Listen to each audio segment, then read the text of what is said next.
The purpose of the Global CFO Council is to provide an educational and networking forum for senior financial executives in order to share best practices, discuss current financial issues, and to learn about current topics related to the performance of their jobs.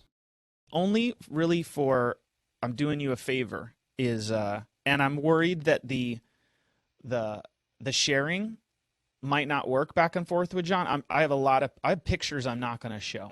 Okay, just so you know. All Thank right, you. but if you upset me in any way, then I will show the pictures. So Clint Boylston is a calls himself an account executive. I call him a sales and growth leader because you can get paid more. It increases your salary 10% by using sales and growth leader at eGroup. He's got his undergraduate in sports management from Winthrop, MBA from Clemson. And some interesting things I found about you, Clint, is I think you previously, maybe first job out of college, worked for the Greenville Drive baseball team. Is that correct? I did, yes. And I think you currently live in Mount Pleasant, but you're from Williston, South Carolina. I never even heard of that town. That is correct. Yeah, it's in Barnwell County. It's right by, I was right on the border of Barnwell and Aiken County is where I grew up. Never heard of either of those. All right. I think you're a Braves fan? I am. Go Braves. Here's some things I'm not 100%. Okay. And I'm being generous when I say ran a 5K, the I-5K. Did you do that in Charleston? I did, yes. Done it a couple of times. Yeah, super slow. But we met your wife, Tara, in college, I think. Yes, that is correct. I would And hate to see what you dug up with the two of us from college pictures. I think you met your wife playing beer pong. Is that correct? How did you find that? Yes. And who's better? She is. Yeah, Okay. that was not my game. And you have a beagle named Chewy. Is that correct? That is correct. Yes, she is 4. You nailed it. Wow. All right. Cool. Well, I've known Clint for a while. He's a good dude, and Clint, glad to virtually get to see you. I haven't physically gotten to see you in many years. John, how are you doing, sir? I am now rethinking my whole volunteering to do this presentation now I know. after You know all what's- the intros. It is so hard to get people to come back multiple times, honestly. But it's like all good. John is a strategic advisor at eGroup, and I think you got your undergraduate degree in economics from Michigan. That's true. University of Michigan. We won't hold that against you. Currently lives in Cary, North Carolina. Is that correct? You're pretty close. I live in Apex, but right next door to Cary. Boom. Ooh, then I know some of this other stuff is correct. Okay, so I know you worked at places, big companies like Amex, LabCorp, international companies, nonprofit companies, broad range of experience. I am really sure that out in Apex, you are or were a member of the Apex Run Addicts Club. That is a true statement. You love to run, outdoorsman, exercise enthusiast, and like to go to Umstead Park. That is true. That's a state park close by. And you're a hiker. And I think that you went to Bethany Christian High School in Troy, Michigan. That is not true. Oh. I'm sorry. I went to Groves High School in Michigan. Well, then I'm really glad I'm not sharing pictures because I had. You would get the wrong ones. I think you should share them. He was really handsome. So, and had What quite happened? the. Well, you were rocking the beard and a flannel shirt and trees in the background. You were exuding the most manliness. You're like the most manly man that ever manned right now. So you got this other guy in Troy, Michigan's got nothing on you. I'm super looking forward to this presentation. I'm going to quiet myself in my mind to listen to this great content. And John, halfway through, I'll pull out some questions for you and kick them to you. And then at the end, kick you some questions. Looking forward to this. I'm going to mute myself and I'm going to mute Clint. Robert, that sounds great, and thank you very much for the introduction. You dug up on some stuff on me that I had long forgotten, and I'm amazed how you nailed Clinton's background. So thank you. Today we are going to talk about optimization, specifically around IT. And I thought I would start that conversation with this. I learned some things about evolution that I didn't know. And one of those things that I learned was the term survival of the fittest wasn't coined by Charles Darwin. It was coined by a guy named Herbert Spence, who also was a biologist at the time. And after reading Darwin's Origin of Species, he coined that phrase. The second thing that was a little bit new to me is, what does fitness mean? Because I thought it meant maybe the best conditioned or the smartest or the fastest, but it doesn't. It means the organism that fits into the environment the best. So if you're in a cold environment and you can't stand cold, you don't fit. If you're a hot environment, you don't fit. And if the environment is changing, it doesn't matter if you're a hot organism or cold, you have to be able to adjust. And I think that's really the theme of the conversation today, because I think this is true in business as well. If you don't have the right fit, you will not survive. So what's happening in the world that you need to fit into? Well, here's some thoughts. Things have changed in the last couple of years. I'm not even going to mention the word, but some things that have radically changed is, where are my workers? They used to be in my office. Some of them were traveling, but at times they're completely remote. If my systems can't support that, that's a problem. I can't adapt. So workers are remote. They're tapping into these conferencing technologies like the one we're using today, and they're getting very comfortable with it because we had to. You know, this was happening, I think, already at a slower pace, but obviously 2020, the world changed. You know, so another related thing is, you know, our real estate, our office space is going to change. I hear a lot more from my colleagues and my friends in different companies, how they're going to shift their office space, reduce their footprint, go more to hotel type spacing. But regardless of where that lands, it is going to change.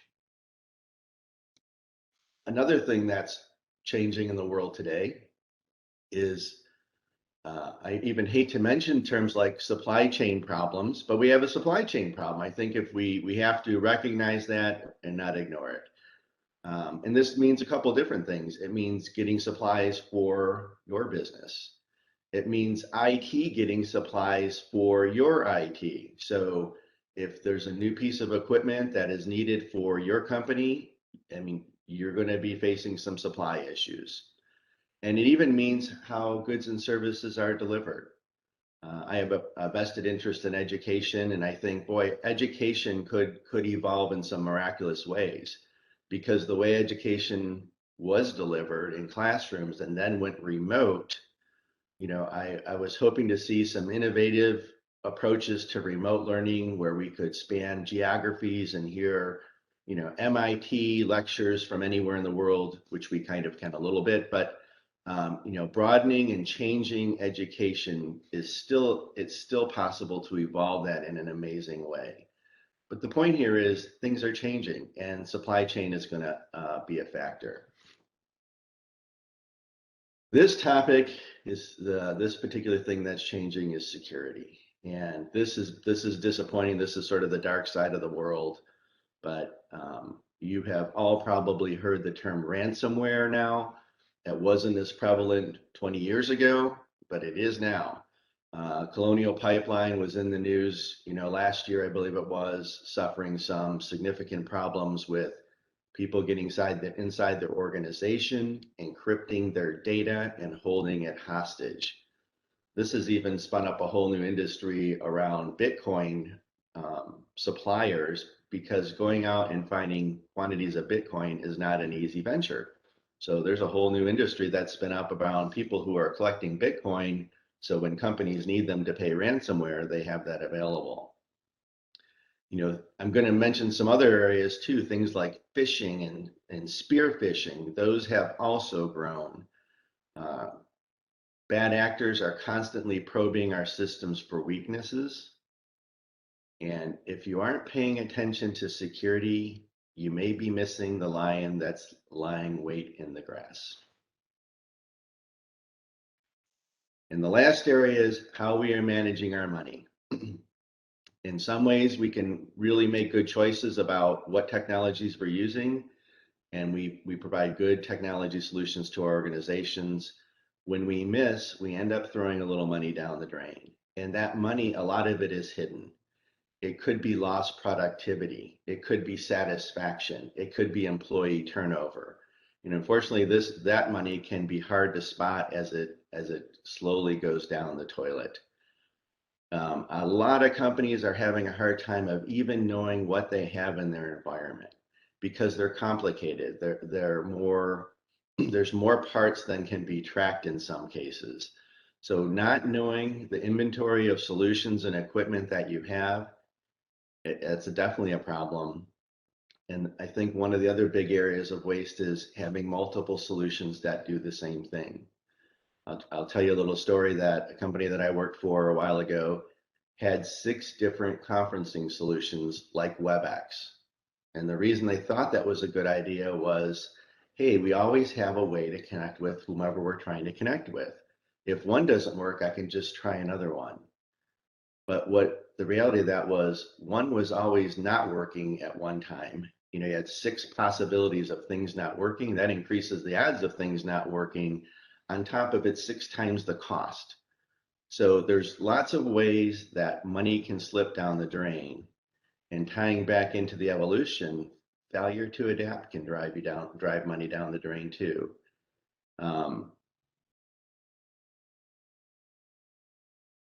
There is, one of the terms that I've coined is riding the technology wave. As technology changes, you want to be riding that wave, not in front of it and not behind it. So those are some things that are changing in the world. And given that this is a group of financial folks, I had some questions. I don't know if Robert, I don't know if we're able to capture anything in the chat or any kind of response, but I'll pose these and just chat with them. I'd invite people to just comment if they can in terms of, yes, that's something that I think about, or it's a good idea or a bad idea. I'd be curious what people's perspectives are. But here's my first one. If I could offer you an annuity that cost you $90,000, you had to pay it this year, but next year I'll give you $90,000. And every year after that you hold it, I'll give you 90,000. Is that a good investment? So I give you 90 grand and then you give me 90 grand back every year? Yes. I like it. I'll take it. And so will everyone else. So you've got a lot of takers. I've got 14 responses. Yeah. And then I thought, well, what if it's, where's some thresholds? Is it 50? Is it still a good deal? Does this scale up and down? I think so. And what if it was $1 million? If you could give me $1 million today, if someone could give me $1 million next year and every year after, and I would give them $1 million, Robert, I don't know, you'd have to find a different speaker because I think that would be the rock star deal. That's like every payback period a salesperson ever submitted their project for. It always is like that. And if it was a salesperson, I'd think, ooh, that's pretty risky. I'm going to discount those cash flows. But you seem pretty reasonable. Yeah, and I think, well, you're going to see some examples of these a little bit later. I'll just hold it for that. What about this question? So if you had to shut down all your systems, and I don't mean everybody goes remote and keeps working, I mean you have to shut down all the computer systems for 3 weeks. What does that mean to your business? This is in effect what ransomware does. It makes all of your computers inoperable, and you have to find a way to recover from something like that. It's possible, but it is a painful experience. So if everything was shut down for 3 weeks, what does that mean? Can you even stay in business at that point? Yeah, a lot of no's and a couple, I'd be fired. Yeah, right. And I think this is every CIO's nightmare is, an event like this that they were ill prepared for. And it's one thing to be prepared and it happened and you navigate through it. It's another one to say, why weren't we protected? That's the real killer. So Another example is, what if in your IT department, you found a way to save 10 to 20% of whatever your spend is? In some cases, it might be a few $100,000. Bigger companies, we're talking millions. And in some cases, we're talking billions. So if you had 10 to 20% of money available, what would that mean of IT? And what if other departments could do the same philosophy too, that we're going to talk about in terms of optimization? I think this goes back to sort of the first question of, it's almost free money because I'm spending it. I just don't know that it's going down the toilet. Yeah, a lot of positive notes and some notes around it. IT expenses normally increase. Either the software you currently use, the price goes up because you're an incumbent customer, or there are new things that you wish to buy to make investments in. So I've never seen an IT department budget or request less. So it would be nice to have some savings in one place to make investments in the other. It's a difficult thing to do if you're not taking a holistic approach to managing IT. If you're just focused on an area, and if you're not thinking about the business, you're just thinking about what's the next cool technology to invest in, this is impossible to achieve.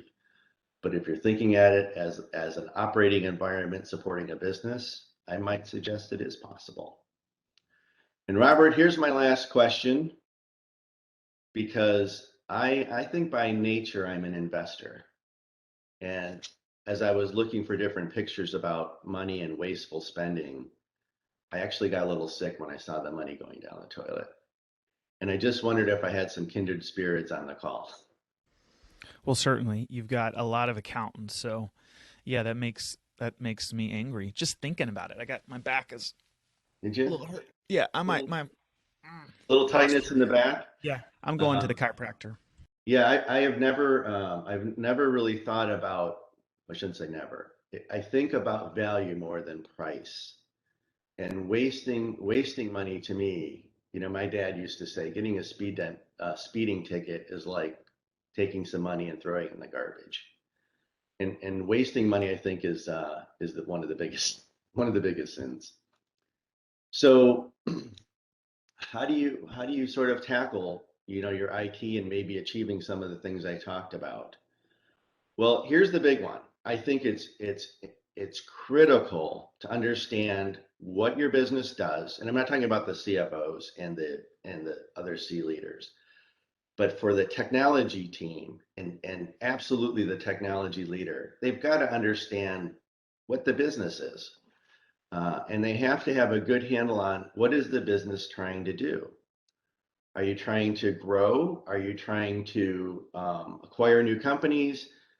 All of those things need to be important. Do you want to be mobile? Are you trying to expand internationally? Because being out in front of some of those things so you're ready matters a lot. I mentioned the 2020 crisis. My old organization, where I was managing this and where I think I proved some of these theories out, when the word came that we're going remote, everybody went remote over a weekend. And we had to fix things like, hey, we had a computer in the library that people used to walk up to and do some things with, and we can't get to that anymore. This was the biggest problem we had in a global world. I've heard of other companies go into a scramble. We had to spend a ton of money to be able to support our workers. We crashed and burned over a couple of weeks and got there. I think everybody would say it's better to be ready for it and be able to move through it smoothly and deal with, a couple things that maybe you didn't think of, versus, all of a sudden we got to figure out how to keep the business going. So knowing the business is critical. And if you don't know the objectives, you can't support the business. The second area is really knowing what's happening in the industry. I talked about sort of riding that wave. What are those waves? Because they continue to come, and you have to be on top of them and decide whether you're going to ride one or not. Being in front of one where it crashes on top of you is not a good spot, and being behind it, you can't catch it, and you're chasing the money. So I think that's a huge spot. And another piece of this puzzle in terms of looking at optimization is your own internal IT teams. Do they know what's in the portfolio? Do they know the applications that the business is using and what it takes to support them? Do they even know the entirety of the assets they have in the organization? And is that broadly known across the organization? If you don't even understand what you have, that's a difficult spot to be in. And the last part of that is, putting it all together and really trying to squeeze out the excess dollars and eliminate the waste. So what is this approach? What benefits become of this approach, and why do we even take it? Well, there's a lot of good benefits. I asked some questions early on, which you're going to see some results tied to it, but it's really making the most of the investments you're making in technology. If they are a pure drain on funds, something's not working right. They should be buying you productivity. They should be buying you capability. Another area I mentioned, the 6 conferencing solutions. Reducing complexity and reducing overlapping systems is really important. There is a lot of hidden costs that people don't necessarily see. 6 solutions means I have to have 6 costs, to cover the 6 solutions. My support team has to know 6 different kinds of conferencing solutions to help the staff. That's 6 times more work than one.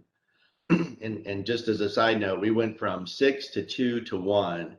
And every time we did that, that's how you achieve that 10 to 20, a sliver of the 10 to 20% savings. It also means fewer problems. I'm using that conferencing solution to describe that, but this is true across IT. If I have a lot of different kinds of equipment supporting my offices in any area, whether it's networking or servers or conferencing or ERP systems, all of those tend to drive up cost and add to problems. And improving delivery speed, I think, is really important, making the most use of good technology, good contracts for services, and they both change quickly. As you start hearing in your own organization about initiatives, if you're hearing initiatives that are going multi-year and you're not in a company that with 200,000 people, I would call that out as a red flag. If you've got multi-year deployments going on in mid-sized companies, this is a problem because you can't get those paybacks fast enough. And you're also able to accelerate related initiatives. If you're streamlining the procurement and life cycle of your laptops and you want to move to a new ERP system, you're going to be positioned to do that much quicker than if before I move to the ERP system, I have to refresh all the laptops. That's not riding the wave. That's being behind the wave. And certainly lower cost, lower administration, I call that sustainability. Systems are more available, more capability, and I'll describe some of that a bit later. And I think it's also important user experience because I think that drives staff satisfaction. I think that drives turnover. I've been in organizations where staff come in and they're disappointed in the technology, and other ones where they're amazed at how good it is. So, the holistic approach, I talked a little bit about things in the world. Here's some things more specific in the industry. People are, and I'm just kind of keeping an eye on time. I'm going to try and pick my pace up here a little bit. So pause me if you want to hear more. But, people are moving to cloud solutions. Data centers are going to cloud. In some cases, workstations are going to cloud. The world is changing from capital expense to operational expense. Things are becoming subscription-based versus capital investment and depreciation. This is a world that's changing. And the technology that lends itself to the new models, the modern workplace, are very good. I mentioned security before. There's lots of layers you have to be covering, from phishing to penetration testing to encryption to multi-factor. These are all important pieces. And how the networks are connected and how we're tapping Wi-Fi and what does that mean to be on Wi-Fi versus wired. I know a lot of companies that are constantly growing or acquiring new offices. It's a lot easier and a lot faster to put in some wireless technology where people can move around and desks can adapt than it is to wait till it's wired and then you have to get it rewired, and there's always cost associated with that. And the last piece is how I'm staffing. How am I tapping into my own workforce, contractors, consultants, and other people that are supporting me? Here are some pieces to the holistic approach. I mentioned before, this is hugely critical. You've got to know the organization, even the history of the organization. When I go to work for companies, I look at and research what's the history of the organization? Where did they start from? How did they evolve? Operation goals, what are they trying to accomplish? Know the company and know some of the other departments. And by some, I mean all. What are they trying to accomplish? How can I help them achieve their goals? Because if I know what to aim for, I can hit it. If I don't know these things, I can't. It also is important to know your technology, all the different components about it. We talked about this a little bit earlier in terms of some companies don't even know the inventory of assets they have and capability they have. This is really important to know all of those assets. And Robert, I think I'm going to stop there. That's sort of the description of the optimization approach. And I think we can pause there for some questions. All right. Well, I got a bunch. We got like 10 already. I'm going to pick 5. And because I am the moderator, I'm picking my question first, which is I'm nodding my head. Yes, ERP or any IT solution, selection, implementation, optimization. And if it possible, and the best practice, I think, is designing for excellence, designing for reliability before the process starts. But it seems like I get hired when the blank hit the fan, everything went horrible, and now I'm there. So what are some tips I could put in my tool belt that are some best practices when you just show up and something's real bad and you want to bring holistic, you want to optimize, but it's not optimize before you started. You're in your middle, you're after. Thoughts on that? I got to tell you, I think that's a fantastic question, and I would say it depends on what role you have in the organization. Because if you're coming in as a help desk person, I think you can still affect a change. But I'm going to speak to it coming in as a CIO. It's actually, this may sound counterintuitive. It's actually the best time to go into an organization because things are bad. And I think the right approach is, figuring out some operational goals. Like I'll give you the one I mentioned, improving availability. I walk into a company, systems this is a true story. I have a major crisis every week. Every single week, there's a major crisis that takes a few days to sift through. And then you're trying to make sure it doesn't happen again. And before you get done, the next crisis happens. So I think it's picking a couple key areas and making some improvements in those so you can buy your time to get out in front of this. You described sort of chasing the wave, right? I've got these constant problems. I can't get out in front of them. I can't fix them. I will guarantee if you don't make a big change, you'll be in that boat. So I think the answer to that question is my own experience, which is, decide where you want to take the organization. First, understand it, understand the goals, decide where you want to take it, and start making some changes that free up your time. So, going after those problems to free up time was the first thing that I did. John, you mentioned the importance of the internal teams knowing the assets, knowing the business. As a CFO, senior financial executive, we often partner with the IT leaders. And how could we help them understand the business and the investments that are needed elsewhere? So IT is super critical and it's important, but sometimes you have a finite amount of money and time and teams. And what's a good way for a senior financial executive to partner with their IT peers for that understanding, mutual respect? What are some thoughts? Another great question. I think it's as simple as some conversations, and those conversations literally have nothing to do with IT. If you start going down an IT conversation, topic in the middle of that, I think that's missed. But I think it's this. I think it's exactly sharing the financial view of the world. Where are we trying to make investments? Are we moving more toward marketing? Are we moving more toward research? Because those are the conversations when the right IT person hears that, they know where to support the organization and they know where to focus their time.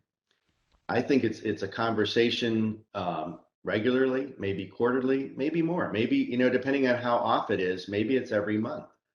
But it's conversations where you're sharing financial data, and the reciprocal part would be asking the IT person, the CIO or director, how can you help me support this? You mentioned the incremental approach when we were talking about improvements. How do you handle the pressure for savings and uptime improvements now, while also trying to balance that great advice about when you're in the middle of something bad, incremental improvements? How do you balance that with, we need savings now, we need uptime improvement now? How do you handle that duality or balance? Yep. And I would say uptime is probably more important than cost, as long as the cost isn't crazy. Maintaining an expensive system that goes from not working to working, that's a good step forward.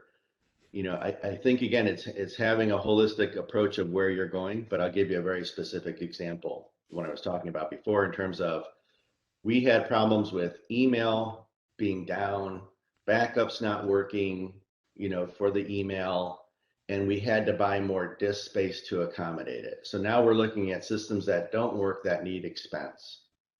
So in that case, we went from on-prem email systems to cloud-based systems, particularly Microsoft 365. And what that did for us was our availability went immediately up. Our hardware costs were lower because by the first point, we weren't buying more storage. The complexity to our operations went way down because we're not managing backups and SQL servers to support it. So just by making that move, and I will tell you this, that move was a net zero savings. And you're going to see a case study. I'll talk more about this particular instance, but that's where you have to find your first step and make it. And in that case, it was fixing availability and then start chipping away at costs. Two more quick questions. One is, you mentioned hardware and supply chain. Is there anything in particular that IT related hardware that, boy, these are super difficult to get right now, just to have on our radar, and we think of safety stock or access to some critical asset? Is there anything that's like, you're gonna have to steal it if you want it because it's so limited in supply? I would tell you that it's not one thing, and it doesn't stay the same one thing. At one point, computers were hard to get for a while. Networking and networking equipment, there were significant delays on that, and not all networking equipment, some of it. So, Robert, I can't say there's one area that's persistent. It sort of shifts around, which is probably even worse, worse to try and navigate, because you can't solve the problem really. Last question for now. I've got a bunch and more that fell in the chat box, so we'll hold those to the end. So, John, time it so you got a few minutes at the end, and we'll pull some questions. But last one for here is, you mentioned the different virtual or video tools, and sometimes some of us have a bunch of them. And there's this anywhere operations or this remote environment that some of us are working in. There's a little bit of have and have nots. There's a little bit of for and against that. Some companies are really hot on pulling everybody back. Some companies are like, hey, I don't ever want to see you again. And are you seeing is there any trend in the marketplace, any consequence of either of those? Any thoughts on anywhere operations and remote work? Well, Robert, I tell you, you've got some great questions. I'm seeing both, and I'll give you some quotes from different people that I've heard.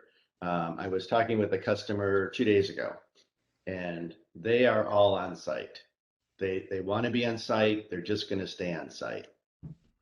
I have another colleague that's in the banking industry, and they want people in the office. And some of this is your manager's preference, right? Or your company leadership preference. I've heard people, my colleagues and friends, some of them, have literally said, if a company makes me go in, I'm quitting. That sort of shocked me because I don't think anybody should give up a good job, but that's something that was a line they weren't willing to cross because they do have some choices. I think years ago, I don't know if people remember, a new leader came into Yahoo and supported remote working, and then they didn't, and it was going back and forth. So the answer to your question is, I don't see anything consistently across organizations because they're all different. Some roles lend themselves better to remote working than others. Some roles require you to be in the office. And some of that can depend on the technology that you're using to do it. An example would be, in a support team that has remote viewing tools to people's desktops can support you from anywhere in the world. If you don't have that capability that can go across the internet and you can only do it on network, like inside your network versus anywhere in the world, it's much harder to operate anywhere in the world. But I hope that helps. That was awesome. Well, I'm going to hold the rest of the questions that are piling up until the end. It's about 8:40, so I've eaten up a bunch of your time. But I'm going to mute myself and look forward to this segment. Yep, I'll try and go about 5-10 minutes. But I don't know if even the audience can tell, but I'm incredibly passionate about this stuff. It is a topic that I'm versed in and would talk for hours on. So let me talk through some examples, because all that theory sounds great, all the evolution thing sounds great, but how do you actually put it to the test? So I'm going to talk through a couple of case studies, and I think it's important to know sort of what the background of the companies that I'm talking about look like. So this is a company, 800 users, 150 in the US. Everyone else is outside of the US in 20 other countries. This is a I would call this medium-sized business, but made it a big challenge because we're operating in so many countries. Originally US-based data center, large capital expenses and data center refreshes. I think they're about $500,000 each. Then they would run for 3 to 5 years, and then you'd be recycling your data center. Ongoing maintenance cost. This was funny. You asked me earlier about what do you do when things are in chaos. This is chaos. No backups, no DR plan, big problems. No security. That's not mentioned in here, but that was true too. And some of that was coming up with a strategy that would work. So moving more to cloud technologies, moving more toward infrastructure or software as a service, and improving the resiliency of the organization. So that sounds like it's going to cost a lot of money. And I think you referred to this earlier. Hey, I'm trying to make some headway. That sounds like a cost expense, not a cost saving. So what did we see?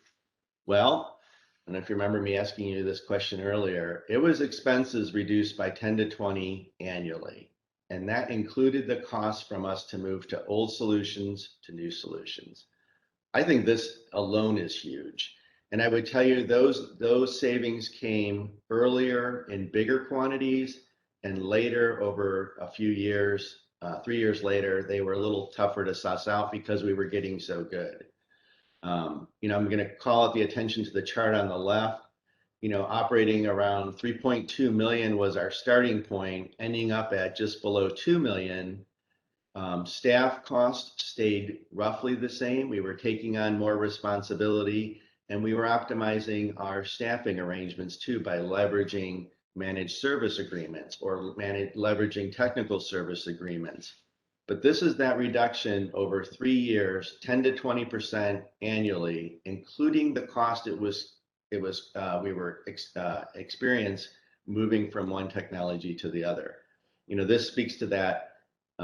If you give me a little money this year and I can give it all back to you, is that a good investment or not? So this actually included the cost to migrate. We touched on this a little bit earlier. I mentioned there was a problem every week, a crisis. So, year one, we're looking at 40 outages, and these are major significant outages where people across big groups can't work. And this is, basically every week there's a major problem. And, there was a time when people thought, this is impossible to fix this, right? To your point, what do I do when I come into an organization that's, positioned that way? By year 3, we're down to 5 outages a year. So we're going from one every day, every week, to 5 a year. I don't know if we could have got that to 0 for a year. I'd like to try, but even that, the cost to the business of those outages is significant. So this isn't in the 10 to 20 savings. This is something that the business continue to operate. And I touched on satisfaction of staff with technology. People who come into the organization and go, I'm amazed at how good your stuff works, and how well the onboarding experience is, how well we're educated in the technology, and how well it works. I think this is a major success, and I think these are just some indicators of when you take a whole, an optimization approach and a holistic approach, you're considering the things I talked about earlier. This was the win. Here's another company, 300 users, 15 offices within the U.S. In one of the regions of the country, data center sitting in the office. Same kind of scenario, large capital expense for data center refresh, ongoing maintenance, backups, security gaps, DR plan. If you take the holistic approach, this is what we saw. So smaller company, I don't think the savings are as huge, but I asked earlier, what if you could save, if you could take an investment that cost you $90,000, but gave you $90,000 every year after that, this is it. And if you said, yes, that's a good idea, I think you'll appreciate this. So 60K in expenses that can be repurposed, 15K in elimination costs, projects identified where we could improve the security posture and avoid the lion waiting in the grass. And some of the holistic approach doesn't have to do with technology. It's your organization of your IT department, roles and responsibility, more fully leveraging solutions, 19 improvements in that area, and it definitely increasing the ability of workers to work anywhere. So as an output of the optimization, it's a list of recommendations, and I'll talk a little bit more about that, but this was one company and what they saw. A third example, 4,000 staff, regional company, and it's something simple. I want to take advantage of the technologies that I have. I don't want 6 conferencing softwares. I don't want multiple email systems. I don't, it's really looking at what do I have and how do I make better use out of it. This particular company was wildly focused on, I need to show the benefits. I need to see the return on investments. And I only want you to look at the Microsoft side of the house. So this is in a focused area, but taking the same approach. What did we see? So here's another example of 90,000 in savings. 90,000 in savings, and this goes back to that annuity question. That's 10.5% of the spend just in this area by eliminating duplicate solutions. It came up with 9 strategic projects. It improved their security profile by things like multi-factor authentication and encryption. And if my audience isn't hearing those words in their organizations, they're missing the boat. Those are 2 that are non-starters. Improving update capability. One of the top reasons companies get compromised is because they're not keeping systems up to date. So improving the ability to keep systems up to date is critical. And this next bullet, I think, is equally important. We looked at 2 projects that the company was considering, and it was clear there wasn't a return on investment. So, it wasn't worth spending the money to make the change. I think that's equally important, so you're not wasting your time. So, they're looking from, $860,000 of expense in this one area, down to a little over around 770. That's a 10% savings. That's nothing to ignore. So when we perform these optimization exercises, it does take some time, and we do probe into understanding the business, understanding the world of technology, understanding what the team knows, and pulling that all together. And what comes out of that, it's a detailed list of recommendations, and it's prioritized. And I think once you have that, then you can start getting into the idea of, okay, let's take that list and prepare a roadmap. Where are we going to focus first? And Robert, this goes back to your question. I'm in a crisis. Where do I start? This is where you decide, right? What am I going to do to start making things better? And I think it's, how much, as you're doing the roadmaps, you think about how much change can I take the company through? What's visible to people and what's not? Changing an email filtering system for security isn't visible typically to an organization. So you can do a lot of the invisible ones quicker. But if you're changing conferencing solutions and ERP systems, it's tough to change all of those. People get change fatigue. And as you're doing roadmaps, I think it's really important. This speaks to your question too. Go after your cost savings. What's your biggest cost savings? Where's your biggest headache? Think about the security items, because you can't ignore that lion sitting in the grass. And look at your contracts. There was a lot of money saved in organizations by doing new contracts, streamlining contracts, leveraging things like managed services or professional service agreements versus paying for each incremental project. And then it's managing to the roadmap. So I thought this would be helpful. And here's another thought exercise. If I'm the CFO in a company, my forte is not technology. So how do I recognize if my technology is being optimized? How do I recognize the state of our technology? Because sometimes that's hard to suss out. So here are some thought-provoking questions on how to do that.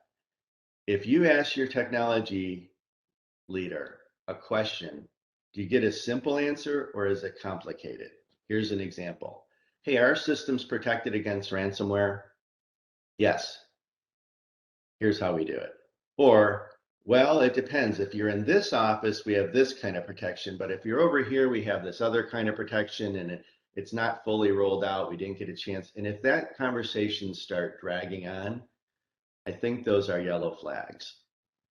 If you want to execute on a business initiative, like, hey, I need a new ERP system, or I want to design a new product, or I want to do some consumer-facing website work. Do I have to do a bunch of IT pre-work to get there? I touched on this earlier. Do I need to upgrade my systems? Do I need to upgrade my laptops? Is there a lot of stuff I have to do before I'm doing the stuff I want to do? That's a yellow flag. My favorite is planned cost versus surprise cost. Hey, it wasn't in the budget, but we need some more storage. Hey, it wasn't in the budget, but we need to upgrade the security thing. Are you seeing consistency in year-over-year spend? Are you seeing increased costs? Are you seeing unplanned costs? Those are yellow flags to me. Can you tell if your systems are dated? If you're sitting in a data center in your office building, you need to start thinking about maybe making a change and not being so far behind the wave. Are your staff satisfied? Is your IT team helping you solve business problems versus I'm so busy on break fix I can't even get to that? This goes back to your conversation a little earlier about how do you get the most out of IT as a CFO, and how do you share information with them? If they're working with you to solve these business problems, like you're trying to expand, I need to roll out a new office. Hey, no problem. We've got a way to do that. I need 30 days and we're up and running. Or I need 10 days and we're up and running. Or I need 1 day and we're up and running, right? If you're hearing those kinds of answers, I don't think you need our help. But if you're not, and again, these aren't the only questions, but these are just some to think about. And what do I think is next for the audience here? I think it's simple. What's your readiness level? What are you hearing to those kinds of questions? And then if you're hearing great answers, I think I'm glad you're at that spot. But if you're not, why not look at an optimization approach? And I was really thinking about this, why don't companies do this? And possibly if you could do it, why haven't you? Like, why hasn't your IT team been thinking about this? Why isn't every department thinking about this? And some of it could be, well, I think it's going to cost more. It's going to take too much time. I can't scale. I mean, those are all real questions. And something else to consider is, how's your team positioned to tackle this versus a team with maybe 500 customers that's done this repetitive times? So I think you absolutely, with the right people, can do it yourself and you don't need any help. And I think that's a great spot to be. But if you can't or you haven't, think about some experienced help. If you have a trusted partner, have they done this before and what success do they have? And if you don't have that partner, find someone that does. So I've left a link in here. This is, eGroup and its technology portfolio optimization assessment. And it's what we do. And I'm going to kind of pause there just because I'm watching time. I have other slides that talk about who eGroup is, but I'll just leave those in the deck. You guys can certainly review this. We've been in business 22 years. We've got great customer satisfaction results.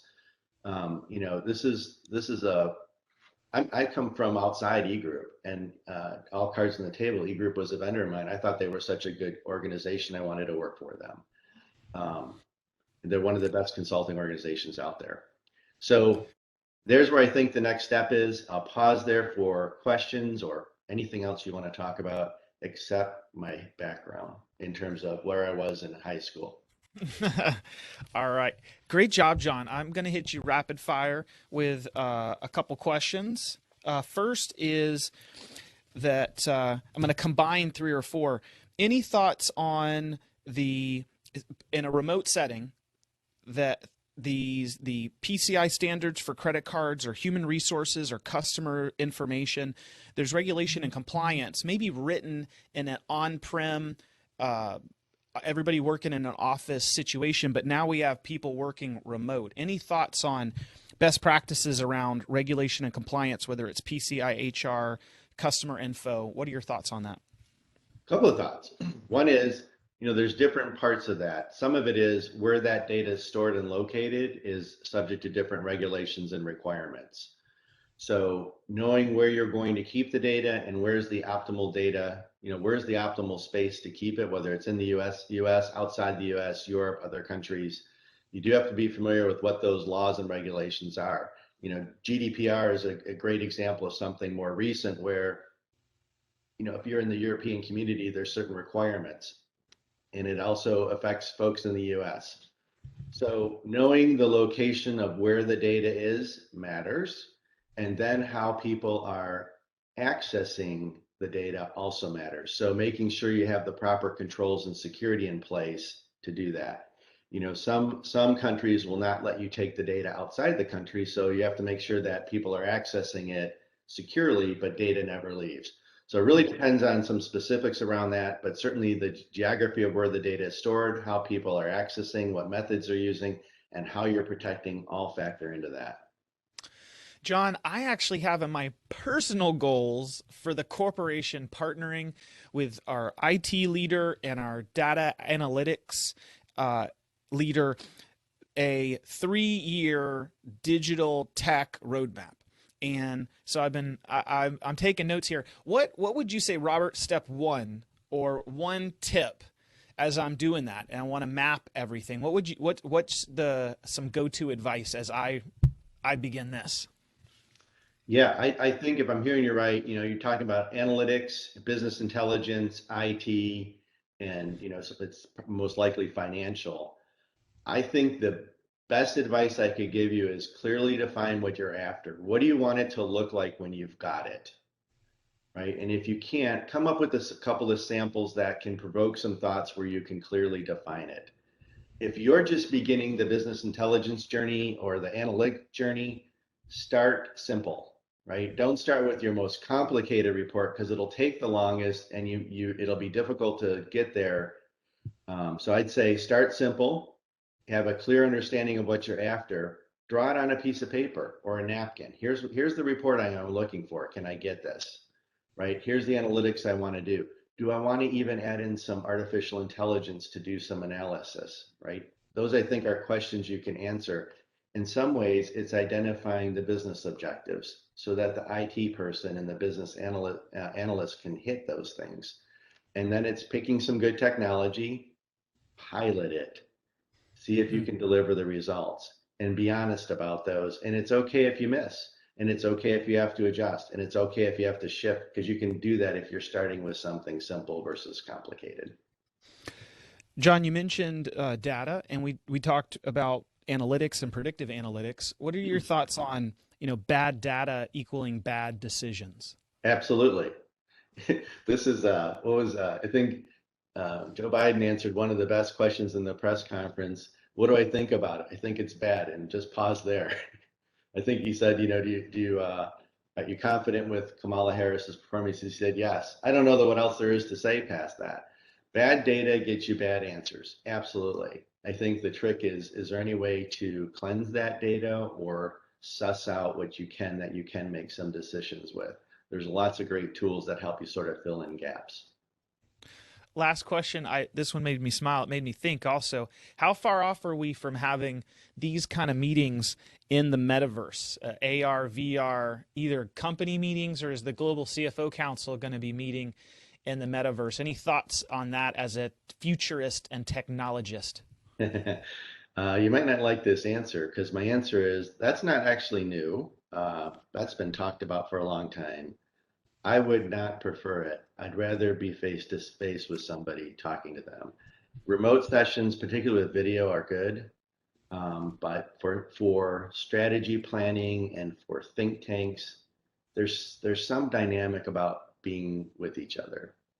I would tell you this: I've operated in companies that were completely distributed. My best results were when I met somebody and I knew them a bit, and then the remote experience was fine. Doing everything remotely is okay with video. Don't do it just with audio.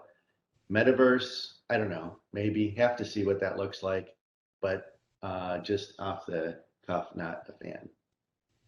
Well, this has been excellent, absolutely fantastic. I wrote down multi-year deployments are a red flag for mid-market firm. And is your IT leader tracking and reporting key metrics? Is it accurate? And start with the end in mind. So love that. Great job, John. And Clint, excellent as always. You're lucky I didn't get to share pictures of you. I have. As always, spread the word on LinkedIn. Give me a like, comment, and a reshare. And to get access to all this, Clint is an amazing resource. Great guy to have a quiet conversation and learn more about eGroup and their managed services, consulting, data center. They do it all. And then also extra, you get access to thought leaders like John. I'll share their contact information and a copy of this presentation probably tomorrow. So check that out. And thank you, Clint, and thank you, John, very much. Everybody have a great day. Robert, thanks for the opportunity. Take care.